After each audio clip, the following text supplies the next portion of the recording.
안녕. 자, 우리 지난 시간에 이어서 강의하도록 하겠습니다.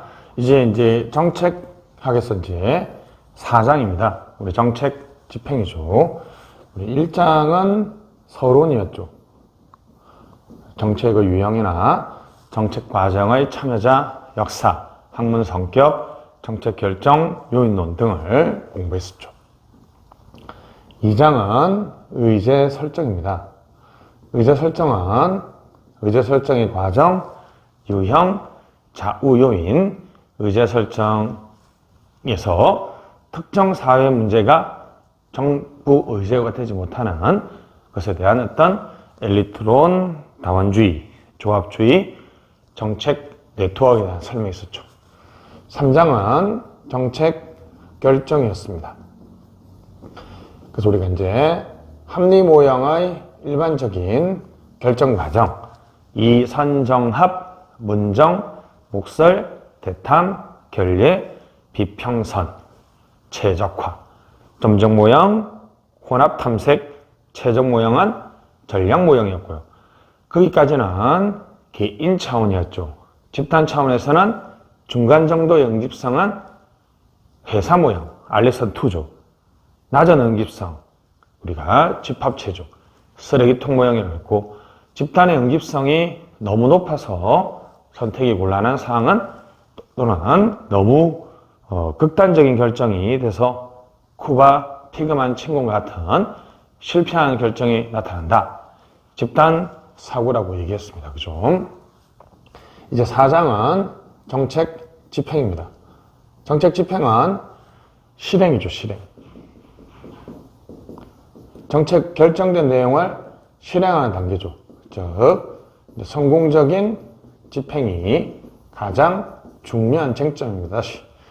결정은 합리적으로 하는 게 중요하기 때문에 합리적 결정이 가장 중요한 논점이라면 정책 집행에서는 성공적 집행을 위해서 무엇이 필요한지 또는 성공 집행의 좌우 요인을 연구하는 것이 가장 중요하겠죠. 그러면 5장에 정책 평가가 있겠죠. 정책 평가는 성공적으로 집행된 정책 집행을 과연 정책 때문에 정책의 결과, 사회 상태가 바뀌었는지, X라는 우리 정책 때문에 효과 또는 사회 상태가 변화되었는지를 검증하는 것은 우리 정책 평가라고 얘기합니다. 자, 정책 집행은 이렇게 1세대, 2세대, 3세대로 구분하기도 합니다. 바로 고긴이라는 학자가 구분했는데요. 누가 구분했다는 건 중요한 게 아니고 1세대, 여러분이 꼭 기억해야 될 사람이 바로 1세대 집행론자에서 프레스만 윌다브스키, 오클랜드 사업, 앞으로 여러분들이 정책학 공부하면서 상당히 많이 다룹니다. 프레스만 윌다브스키는 1973년에 우리 오클랜드 사업 실패를 분석하면서, 자, 오클랜드 사업이라는 것은 우리 잘 결정된 정책이에요. 그죠? 그래서 1970년대 초반이니까 아마 흑인 폭동에 의한 흑행태주의, 신행정학, 사회복지정책 이런 얘기겠죠. 그래서 이제 흑인이나 히스패닉 등의 사회적 약자들에게 일자리를 만들기 위해서 채용 장려금을 준다든지, 그러니까 어떤 민간 기업에서 흑인이나 히스패닉을 채용해서 200만 원이 들면 100만 원은 정부가 지원해 준다는 거죠. 비행기 경납고를 건설해서 공공토목 사업을 통해서 흑인들의 일자리를 창출하려고 하는 것들인데, 실제로는 오클랜드 사업이 상당히 잘 결정된 정책임에도 불구하고 엄청나게 실패를 했다는 거죠. 그때 프레스만 윌다브스키는 문제의식을 가지고 있었죠. 과거에는 결정만 잘 되면, 즉 합리적으로 결정되면 집행한 셀프 이그지큐티브, 이른바 집행은 셀프, 스스로 executive. 스스로 그냥 집행되는 자기 집행적 과정이라고 생각했는데 오클랜드 사업을 보니까 결정은 잘 됐지만 집행은 잘 안 될 수도 있구나. 그래서 정책이 결정되고 나서 바로 이전에는 집행이 자기 집행적으로 되면 그냥 정책이 성공한다라고 가정했었는데 그게 아니라 정책 결정과 정책의 성공적 집행 사이에는 바로 우리가 이 두 개를 링크 시켜주는 아주 중요한 요소로서 집행이 있다. 과거에는 우리가 이것을 고려하지 못했다는 거죠. 정책 결정과 정책 성공에 두 개를 링크 시켜주죠. 근데 우리가 잃어버리고 있었다는 거죠. missing. 그래서 정책 집행을 이른바 missing link라는 표현을 씁니다. 하그로브라는 학자는 정책 집행은 뭐다? missing link다. missing link다. missing link다. 그죠? missing link다 라고 얘기합니다. 그럼 오클랜드 사업은 왜 실패했을까요? 바로 공동행동의 복잡성, 너무 집행에 많은 참여자들이 참여함으로써 각자가 거부점이 되어버렸던 거죠. 특히나 문제가 되는 게 바로 이겁니다. 채용장려금이나 채용보조금, 우리나라도 지금 이게 나타나고 있는 현상이라고 볼 수 있는데요. 자, 기업에게 흑인이나 히스패닉을 채용하면 보조금을 준다는데 중요한 거는 기업들이 대부분이 백인이에요, 백인. 근데 만약 백인들이 흑인을 채용하지 않으면, 즉 백인이 거부를 해버리면 이 정책이 성공할 수가 없죠, 그죠?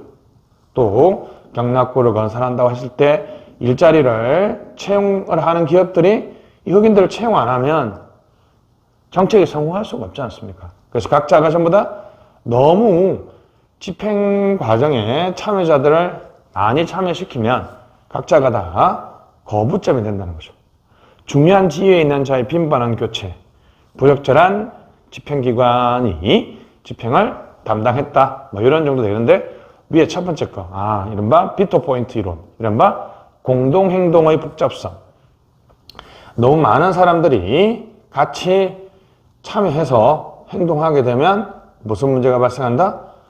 바로 공동행동의 복잡성. 너무 많은 사람들이 참여하게 되면 그 사람들이 전부 다 때로는 뭐가 되기 때문에 거부점이 될 수 있기 때문에 성공적인 집행이 어렵다. 1세대는 주로 실패 사례를 연구했는데 2세대에서는 우리가 배우게 될 상향식과 하향식이 이제 등장합니다.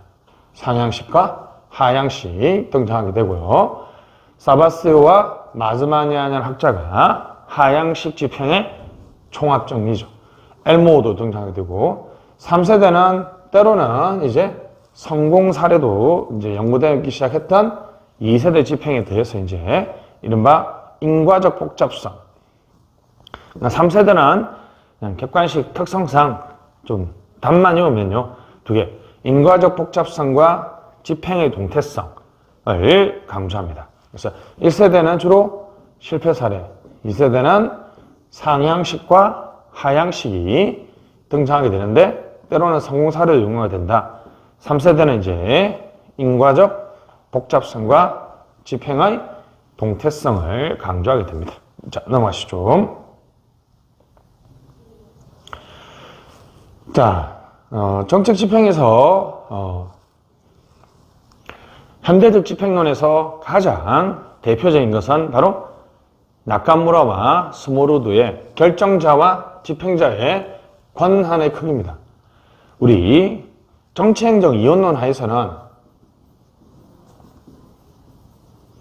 정치행정 이원론에서는 정치는 결정을 담당하고 집행은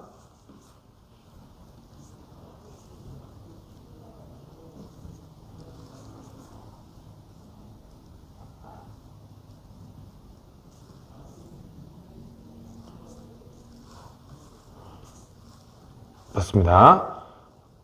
오케이. 좀 더 극복해냈습니다. 그죠? 정치는 결정, 행정은 집행을 담당하기 때문에 결정자가 결정을 권한을 다 행사하고 집행자는 오히려 집행만 한다는 거죠. 바로 그것이 우리가 이제 고전적 기술 관료형입니다. 결정자는 명확한 목표를 설정한다. 그래서 집행자에게는 수단, 기술 선택의 재량만을 부여합니다. 그죠? 결정자가 정책 과정을 완전히 통제한다는 거죠. 성공 사례는 달 착륙, 왕원자력 발전. 대표 보면 이제 고전적 기술 관료형은 목표가 명확한 거죠. 목표가 명확한 거죠. 뭐 예를 들면 무기 개발. 이거는 무기 개발이라는 목표가 명확하기 때문에 집행자들은 그 목표를 달성하기 위해서 그냥 수단만 선택하면 되죠. 예를 들면 복지 향상. 청소년 복지 향상이라고 하면 청소년 복지 향상이 되게 불명확하고 모호하고 아주 넓은 개념이죠. 그죠? 결정자가 무엇을 의도했는지도 모르고 그럴 경우에는 사실상 집행자가, 즉 관료들이 사실상 모든 것들을 결정할 수도 있는 거죠. 그래서 고전적 기술 관료형, 이게 일반적인 고전적인 관점이라면 조금 더 이제 발전된 것이 지시적 위임형입니다. 지시적 위임형은 고전적 기술 관료형은 명확한 목표지만 목표가 방침이죠. 명확하지는 않죠. 그죠? 집행자는 목표에 따른다. 결정자는 구체적인 목표를 설정하고 위에보다는 좀 낮습니다. 여기는 행정적 권한. 행정적 권한은 기술적 재량과 더해서 행정적인, 그죠? 행정적인 권한, 행정적인 재량, 행정적인 재량까지도 가지게 된다는 거죠.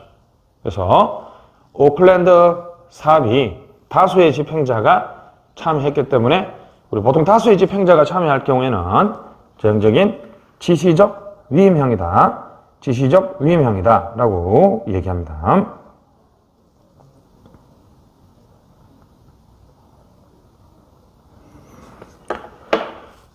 됐습니다. 자, 여기까지는 이제 어떤 면에서는 고전적 기술관료형이나 지시적 위임형은 정치행정 이원론이라는 약간은 고전적인 관점을 따르고 있는데, 협상형부터는 이제 현대적, 우리 정치행정 현대이론은 정치행정 이론론이죠. 정치행정 이론론은 행정이 가치 판단이나 정책 결정 기능을 수행한다는 거죠. 그죠? 근데 지금 여기는, 그죠? 고전적 기술 관료형이나 지시적 위임형은 정치행정 이원론의 관점이기 때문에 전통적인 관점이죠. 협상형을 보시죠. 협상형은 결정자가 목표를 결정해요. 그죠? 됐습니다. 그러나 집행자는 꼭 동의하는 건 아니에요. 동의하는 건 아니래요. 그죠?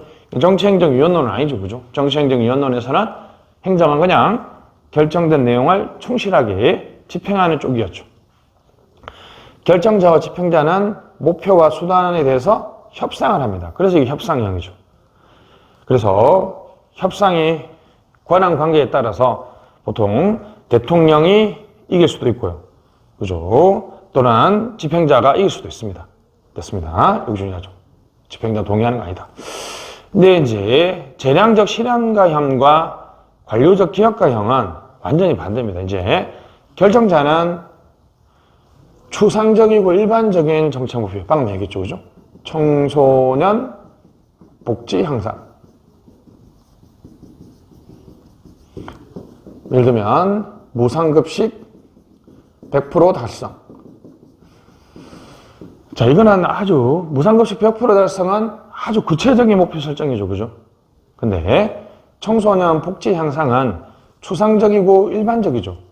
근데 이제 청소년 복지 향상이라는 우리 추상적 일반적 목표라도 결정자 결정했고, 집행자는 광범위한 재량. 그래서 이제 재량적 실현가형이죠. 자, 관료적 기업가형은 주어가 집행자입니다. 집행자가 목표를 수립하고 결정하는데 충분한 권한을 가지고 있습니다. 자, 결정자에게 어떤 면에서는 강요할 수도 있다는 거죠. 누가 정책 목표를 설정한다? 집행자가. 완전히 여기는 집행자에게 권한이 압도적으로 많은 시기라고 볼 수 있죠. 그죠? 집행자는 결정자와 교섭하여 목표 달성의 수단을 확보한다. 집행자에게 가장 권한이 큰 유형입니다. 그래서 고, 지, 협, 제, 관. 밑에 두 개가 시험에 많이 나오죠. 그죠? 고전적 기술관료형은, 그러니까 기술관료니까 무슨 권한? 기술적 권한, 기술적 재량. 지시적 유명한 기술적 재량에 의해서 행정적 권한. 협상형은 결정자가 목표를 설정하지만 꼭 동의하는 건 아니죠. 수단이나 목표에 대해서 협상한다. 재량적 실현가형은 기본적이고 추상적이다. 여기는 누가? 결정자가 아니라 집행자가 목표를 설정한다. 때로는 사례도 나오긴 하는데 그까지는 좀 그죠? 너무 오버하고 그냥 이렇게 결정자에게 가장 권한이 많은 경우와 집행자에게 가장 권한이 많은 경우 이 두 가지를 우리 꼭 기억해서 답안지 옮겨주시면 되겠습니다. 맞춰주시면 되겠죠, 좀. 자, 이제 정책 집행에서 가장 중요한 상향식과 하향식이 있습니다. 상향식과 하향식이 있습니다. 하향식은 자 결정자가 결정을 완료했습니다. 자, 결정자가 결정을 완료하고 난 다음에 진짜 정책 집행에 필요한 성공 요인을 검토하는 과정이에요. 자, 하향식은 결정자가, 그죠? 결정자가. 자, 우리 일반적으로 바라보는 겁니다. 그죠? 결정자가 집행에 성공하기 위해서 무엇이 필요한지를 위에서부터 아래로 연역적으로 연구해 가는. 그래서 정책 의도를 구현하기 위해서 결정자 입장에서 무엇을 강조해야 되는지. 결정자니까 아마 중앙통제적, 안정적이고 구조화된 환경을 전제하고 있습니다. 자, 예를 들면 청소년 복지 향상이다. 자, 청소년 복지 향상이라는 정책 목표를 설정했습니다. 이걸 달성하기 위해서는 당연히 생각해보면 예산도 필요할 거고, 맞죠? 법규도 제정해야 되겠죠. 그죠? 행정, 입법을 통해서 누가 일을 맡아야 되는지, 그 다음에 당연히 집행 조직도 만들어야 되겠고, 그리고 광범위한 어떤 지지를 확보해야 되겠죠. 이런 식으로 다시 청소년 복지 향상을 위해서 또는 4차 산업혁명을 위해서 또는 탐사선 발사를 위해서 뭔가를 하려고 목표를 세웠으면 이걸 달성하기 위해서 필요한 성공 요소들을 쭉 검토해 내려간다는 거죠. 그래서 일반적으로 성공 집행을 위한 체크리스트가 존재한다는 거죠. 그래서 이렇게 예산에 있는가? yes, or no. 체크. 법규에 있는가? 조직에 있는가? 지지는 확보했는가? 뭐 이런 식으로. 체크리스트가 있으면 그 체크리스트에 맞게 구비를 해서 쭉 위에서부터 아래로 내려보내주면 정책이 성공하거나 실패한다는 식의 사고방식이죠. 근데 상향식은 집행 현장에서 이른바 정확한 이해가 중요하다는 거죠. 이렇게 내려보내줘서, 그죠? 교육부에게 또는 교육청에게 또는 시도, 군의 자치구에 다 지방자치단체에 내려보내준다 하더라도 그것이 성공할 수 있느냐? 그렇지 않다는 거죠. 왜냐하면 자, 지금 교육 현장에 있는 이 현장 관료들 또는 일선에서 근무하는 관료들은 다른 부처에서 교육부에서 하는 많은 일들을 하고 있는 상황입니다.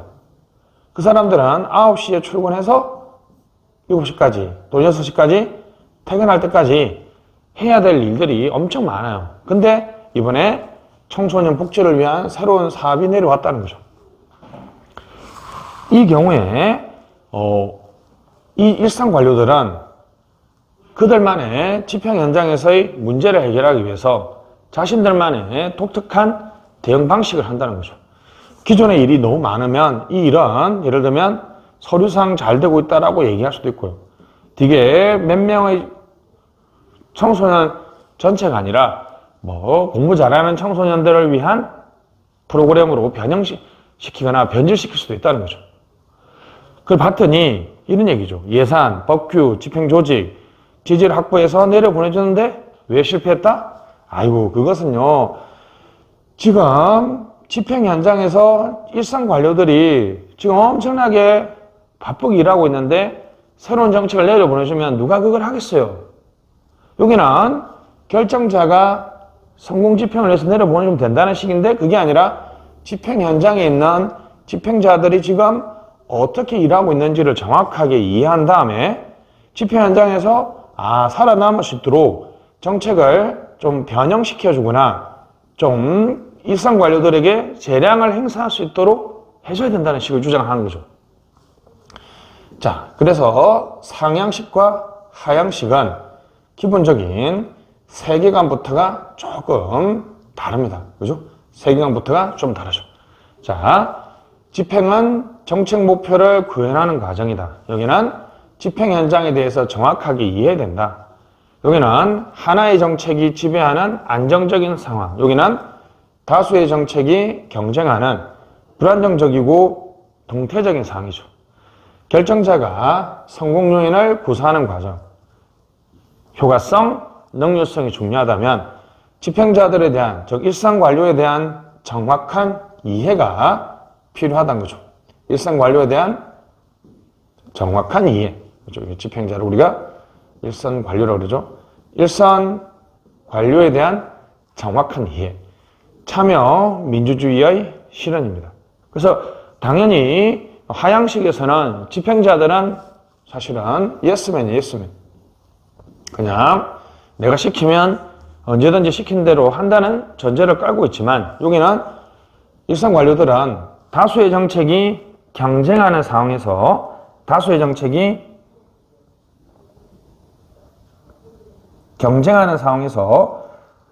자기들이 어떻게 행동하느냐에 따라서 실질적인 정책이 재창조된다는 거죠. 위에서 아래로 내려오죠. 여기는 아래에서 위로. 지금 현재를 정확하게 기술하고 이 사람들을 참여시켜서 정책이 성공할 수 있는 요소를 내려보내줘야 된다. 이런 식의 집행이고요. 그래서 결정자를 강조한다면 여기는 집행자를 강조하죠. 중앙통제적, 그죠? 쉽게 말하면 집행 목표 달성. 결정자가 결정한 목표를 달성하는 과정이고요. 집행 문제의 해결, 현지 적응적 집행 전략입니다. 당연히 여기는 결정자 위주이기 때문에 결정자 빼고는 정책 집행에서 크게 행위자를 인정하지 않지만 여기는 중간 매개 집단의 참여에 긍정적이라는 거죠.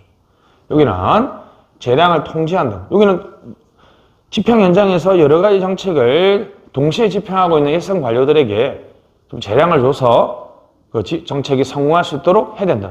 안 되면 서류상 집행이나 사실상 정책을 변질시킬 우려가 있다는 거죠. 됐습니다.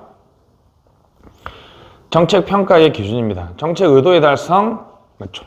효과성, 능률성, 공평성. 여기는 착상, 적응. 일단은 서류상 집행될 수도 있고요.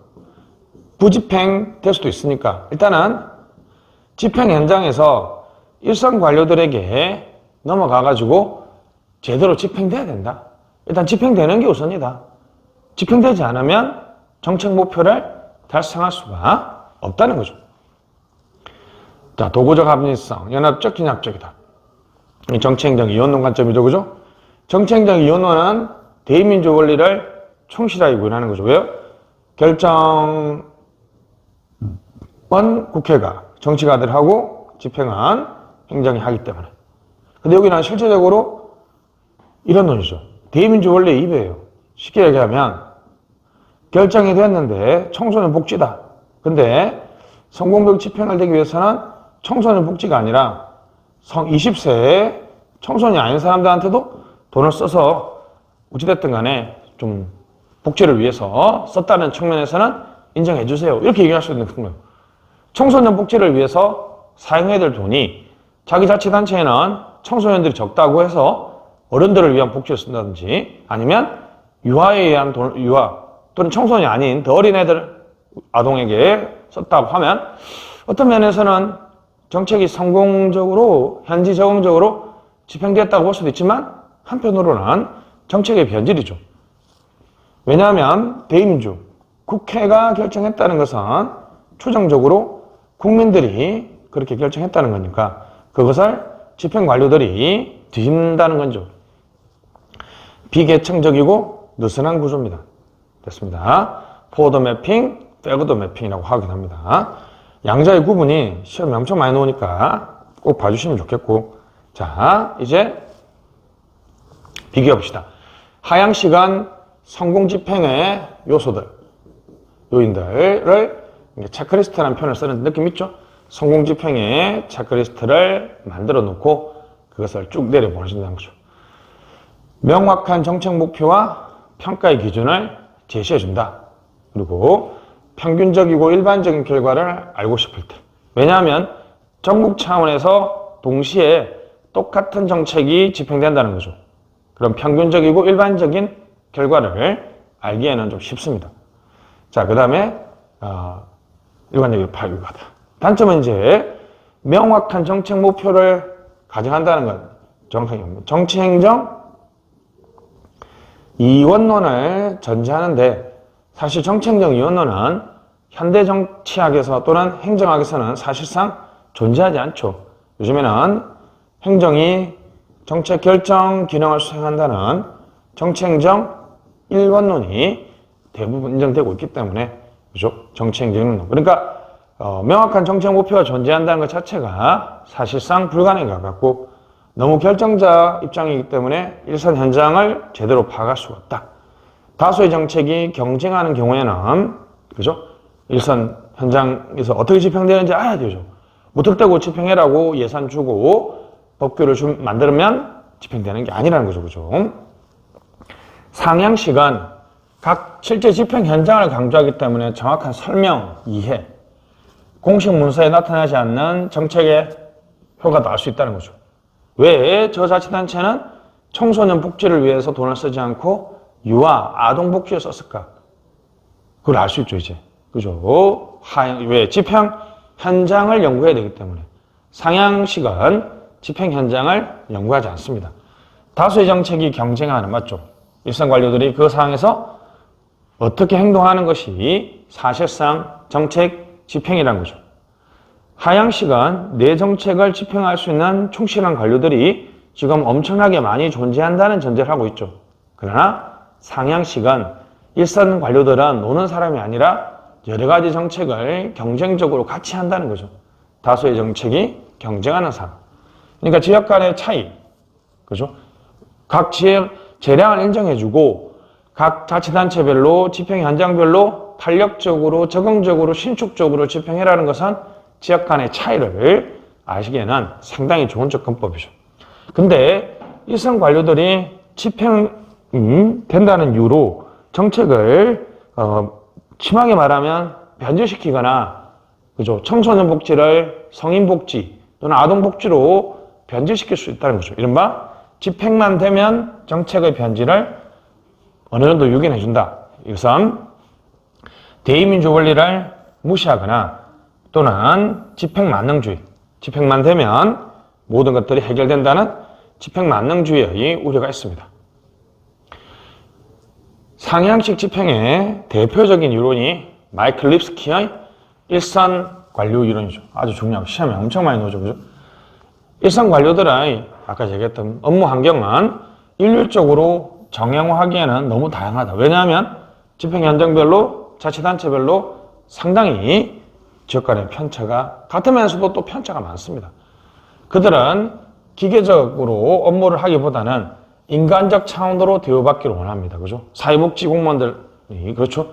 자기가 도령이 많고 저금을 떠나서 우리 인간적인 대우를 받기를 하죠. 목표는 이율 배반적이거나 애매한 경우 많아요. 그래서 복지 향상과 또는 청소년 복지뿐만 아니라 성인, 아동 복지 등도 하고 교육 환경도 개선시키고 뭐 여러 가지 모순되고 이율 배반적인 것을 동시에 요구합니다. 업무량은 너무 많고요. 자원은 항상 부족합니다. 모순되고 대립되는 기대에 존재하고 있어요. 이러한 일선 관료들의 업무 환경에서는 그죠? 그러니까 당연히 이쪽은 아까 말씀드렸던 것처럼 재량이 엄청나게 많죠. 예를 들면 경찰, 교통경찰은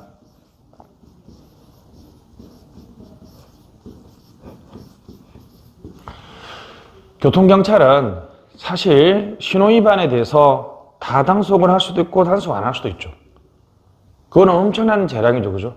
뭐 만약에 신호위반 했는데 또 특별하게 교통에 방해 안 되면 면허증 해서 경고장 보내겠습니다. 이렇게 해서 한번 분방할 수도 있고요. 안대장 보내겠으면 혼용할 수 있고 바로 집행할 수도 있죠. 당사자 정책 대상자로서의 그 드라이버는 운전사는 그들이 보이는 행동에 따라서 정책에 대한 판단을 한다는 거죠. 아, 사람 참 인간적으로 좋네. 이렇게 할 수 있지만 왜 나만 단속 안 하냐 이렇게 할 수도 있죠. 모순되고 모호한 기대. 그죠? 그들은 재량이 아주 많습니다. 그럴 때 그들은 어떻게 한다? 바로 자기만의 코핑 메커니즘을 만들어내요. 그것이 바로 단순화와 정형화입니다. 자, 대표적인 것이 고객 집단을 재정의하고 우회 절차를 요구하거나 모욕을 주기도 한다는 거죠. 교통경찰이 그래서 어떻게 하겠어요? 출퇴근 시간에는 자기만의 엄격하게 하고 교통이 혼잡하지 않은 경우에는 조금 완화된 형태로 한다는 거죠. 고객 집단을 재정했다는 거죠. 그 다음에 자기가 어렵다는 나는 어쩔 수 없이 생계 문제로 교통 위반했다 그러면 예, 알았습니다. 정병 수리 내세요. 이렇게 해서 관련된 절차를 안내해 주기도 합니다. 이런 식으로 우회 절차를 요구하기도 하고요. 모욕을 줘서 우리가 한번 정책을 집행하기도 합니다. 그래서 일선 관료들이 어떻게 집행하느냐에 따라서 집행의 모습이 사실상 결정되기 때문에 우리 성공적 집행을 위해서는 일선 관료들의 바람직한 행태가 가장 중요한 요소가 된다는 것이죠. 일선 관료 이론은 시험에 엄청 많이 나오기 때문에 그죠? 여러분들이 꼭 좀 기억을 좀 해주시면 좋을 것 같습니다. 자, 다음 가시죠. 자, 이제 미시집행과 거시집행, 범한이라는 학자가 말했던 미시집행과 거시집행을 공부하도록 하겠습니다. 현장 촬영 중에 좀 시간이 카메라의 분량이 용량이 넘어서 그죠? 범한하고 엘모 이론을 따로 촬영하고 있습니다. 자, 범한은 이 얘기가 상당히 중요합니다. 그죠? 거시적인 측면에서는 정책 집행은 행정, 재택, 미시집행, 기술적 타당성. 집행이 잘 되면 이 정책 대안, 이 기술, 목표 달성에 좋은 기술인지가 중요한 문제가 되겠죠. 그죠? 그래서 행정은 정책을 프로그램으로 바꿔주는 단계. 자, 채택은 이제 집행 현장, 우리나라로 치면 지방정부에서 그 정책을 이제 수용하는 과정이죠. 자, 미시적 집행은 일선 현장에서 이제 사업을 실행 사업으로, 그래서 우리가 이제 가장 큰 단위는 팔러시고 그것을 우리가 프로그램이라고 얘기하고요. 구체적인 사업을 프로젝트라고 얘기합니다. 그죠? 기술적 타당성으로 나눠져 있습니다. 그죠? 특히 이제 미시집행에서 세 개의 단계가 일어나는데, 미시집행은 동원, 전달자 집행,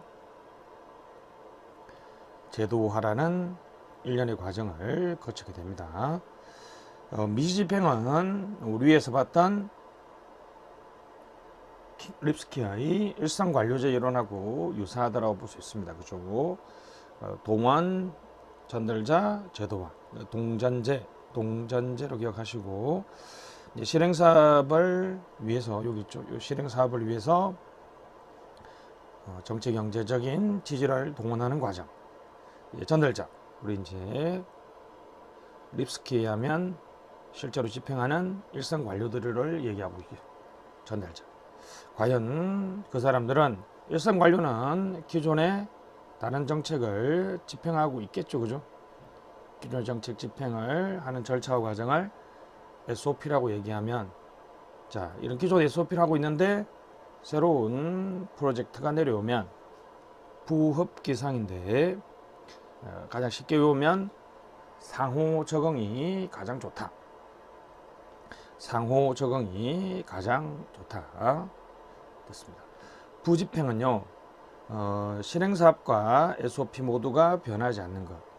이 말은 기존 정책만 집행되고 새로 내려온 실행사업은 제대로 집행되지 않는다는 것이고요.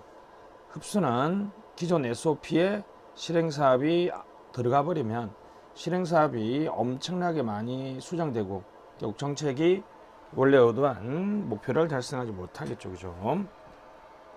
반대로 기술적 학습은 실행사업에 맞춰서 기존 SOP가 정책 집행이 많이 변형되는 거죠.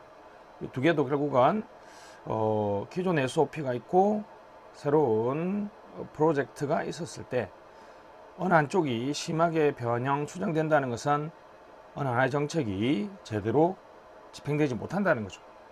그래서 상호 적응이 가장 좋다. 프로젝트는 기존 SOP에 맞춰서 조금 변화되고요. 기존 SOP도 프로젝트에 맞춰서 조금씩 변화되면 두 개의 정책이 다 집행될 수 있는 그러한 집행이 되겠죠. 상호 적응, mutual adaptation. 그래서 상호 적응이 가장 바람직한 미시적 집행이다라고 보고 있습니다. 그래서 행정, 채택, 미시, 기술적 타당성. 특히 미시 집행에서 동전제 중에서 이제 상호 적응이 가장 바람직한 집행이다. 기억하셔야 되겠습니다. 엘모어라는 학자는 정책 집행을 네 가지의 관점에서 바라보고 있습니다. 거시적인 측면에서 첫 번째, 체제 관리의 관점. 효율적인 관리 통제가 성공 집행에 가장 중요하다고 보는 것이고요. 관료 과정. 관료들이 기존의 어떤 루틴, SOP에 새로운 정책을 어떻게 적응하고 변형시켜 나가는지를 강조하는 모형이고, 조직 발전 모형. 결정자와 집행자 간의 합의 여부가 성공적 요건이라고 얘기하고요. 갈등 협상 모형.